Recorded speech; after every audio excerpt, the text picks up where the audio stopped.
right, we are narrowing ourselves and our decisions down to the last tab, which is finance.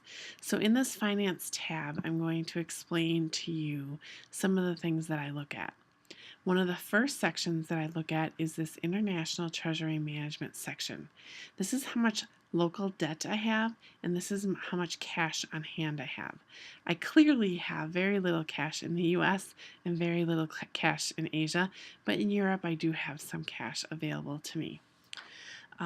You can also see in the equities and liabilities section that I have blue is the equity, and this is from last round to this round, so long-term debt is red, not very much long-term debt. In this round though, I look like I have some short-term debt and some long-term debt, so we need to fix that. The first thing that we're going to do is we're going to transfer money from Europe to the United States. And this shows $377 million there. If I want to transfer Europe, I look here. US to Europe transfer is a positive number. Europe to US is a negative number. So I want this to be a negative number. I'm going to put minus in there.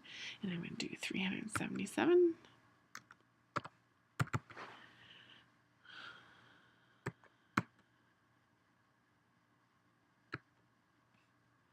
I think I can do this. Let's see how this works. And I don't want to do the whole thing, so let's just do, you never know how many zeros to put in there. So this will tell me if I did it okay. So yes, I did it okay. So I put in 370,000, but it's in thousands of units as of right here. So it is actually millions down here. It's very confusing when they do this. But what it did was it took the money from Europe, it put it in the US, and it reduced my local debt. I didn't even have to pay down the debt. It did it automatically.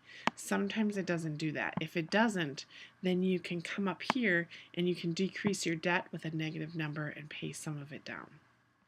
The other two things that I update on this page are share issues, share buyback, and dividend. The only time you ever issue shares is if you want more cash on hand. So you would sell shares to get more cash. In this case, your issue price is $190 a share, which is actually pretty good. And you could sell some shares and make some money in this process. Eventually, you will have to buy back. You might see penny stocks on your statements sometimes, and I think that's because you are operating in a loss, and this will decrease this buyback price. Right now we're doing pretty well and we're strong, so the buyback price is pretty high. So this is where I'm going to leave it for this round in finance, but that's what I look at, and this is really what I manage to, is paying down my debt and moving some of the money around. A little worried that I don't have a lot of cash on hand right now, but I think where we're at, this is okay.